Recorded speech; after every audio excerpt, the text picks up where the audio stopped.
Hey everybody. Yeah, yesterday I did some refactoring.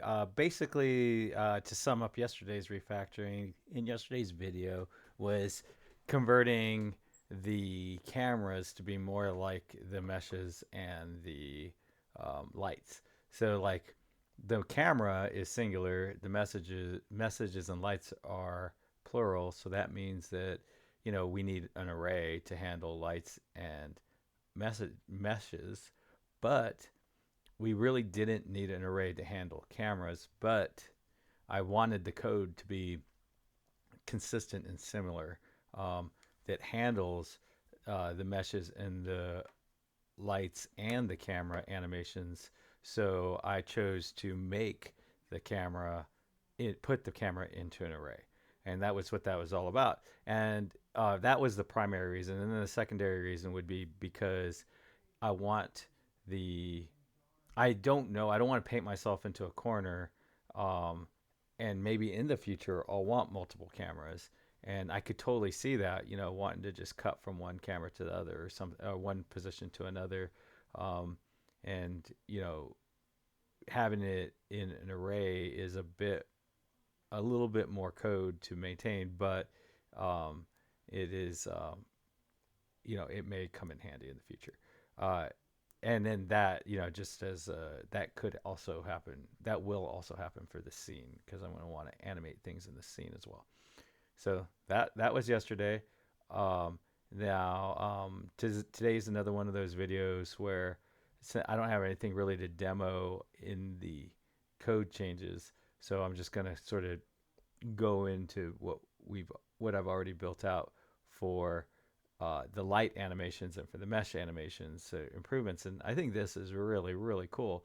Um, Basically, just to break it down, I have three lights. They have three different starting positions. They're coming from different places, and then you can kind of see that there's a blue thing coming in, and then a white thing coming in, and then a red thing coming in, and they're coming in different spots. So you know, it looks like a lot of really cool things that you would see in movies. These could be little missiles coming into a video game. This could be like spaceships landing and going through the surface of the atmosphere. There's just so many things this could be, um, and it's just really cool. It's super super cool. You see like the shadows coming in, um, and it's neat. So we have the three lights, and then we have four meshes. One is the floor. Probably should have called it the ground, which is sitting at -2, and then we have the other ones that sort of they're the lights indicators that sort of indicate that move at the same in the same things in the same direction. And this is kind of interesting because the light is casting a shadow on the indicator. The indicator is causing the light to cast a shadow. So maybe the indicator needs to be a little smaller, or possibly it needs to be up a little higher if I didn't want it to cast its own shadow. But I think it's fine. It's cool for now. So in the animations, basically all I did was make everybody match up. It kind of seems like I should have some sorting so that the reds are next to each other, so it's a little easier. But see how the red moves the fastest, and that's because it starts from the farthest and moves. So if I wanted to kind of come in faster, I can move it farther along. We are in the x-axis right now.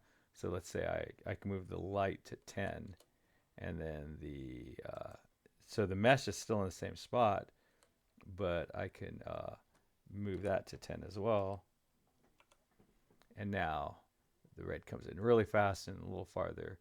And then let's say I wanted it to kind of hit in the kind of same over here. I could tell it to go to like -4 on the.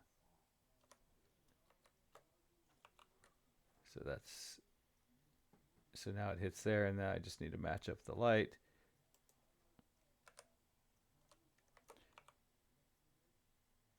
And it hits in sort of the same area. And one of the things that's really cool is, or one thing that I think we'll be able to do in the future would be to merge these two pieces so that the light and the mesh are this are together. So if you change one, you change the other. Um, and I think that would be really helpful. And that will actually lead to a very interesting issue because in JavaScript, it's super easy to kind of give objects references to other objects. But when we do the import export, we're not going to want those objects referenced to other objects. We're going to want something in that's in um, something that is, I don't know what the word for that is. Something that you can read and see. Oh, the red light is uh, bound to the red mesh, um, and you want that in JSON. So our item items, which I generally call them items in the services, our items will need to uh, sort of have this readable connectivity, but the that won't be how it actually works in the Three.js objects. And that's another good reason to have separated those things early on. Early on, they made a decision, and I was like, I don't know. I think in most places they would prevent me from being able to keep two separate lists. One list that just has the light items, and one list that has the actual Three.js objects. And I'm actually really glad I did this and talked through this because I think I'll be able to explain this, you know, if I ever do get another like full-time position as a developer and I have to explain why I want to keep these lists separate, I'll have a better ability to explain that, and that's going to be cool. But anyway, so let's move to the code. The code was almost exclusively changing types and then accommodating the changes, and those accommodations were all captured by the compiler. So basically what I did right off the bat was I came into the animations and I added perspective camera and orthographic interface camera or perspective camera interface and orthographic camera interface to our animation pairs listing. And then I added the objects, and man, all kinds of stuff broke. And basically what it caught, not much broke down here actually. And this is just a testament to how what a great job the Three.js developers did to keep all these things making sense and consistent. But I didn't do such a great job, and basically this is all the stuff I had to change in order to keep it consistent. I had to add an ID, I had to add a name and a boolean, and then that broke all kinds of stuff in the code. So then I went to the code, and like right off the bat, I default the orthographic camera item to -1. I give it a name of orthographic camera, which this is for now fine.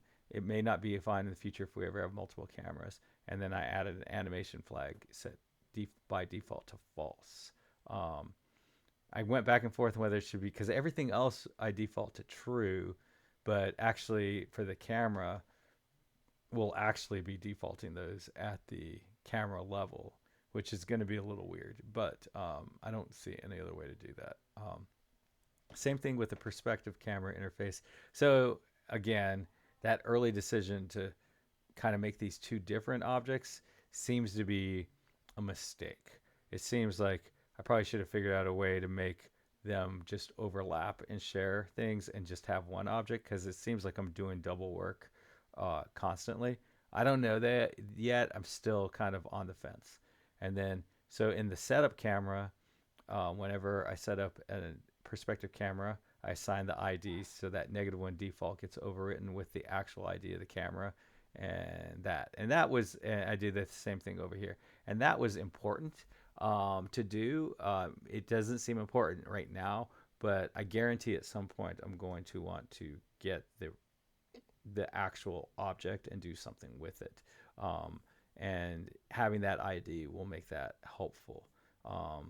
But anyways, that's about it. I think I love this graphic. I love how this application is coming along. I love the things that I've learned about this, and that's it. Happy coding, everybody.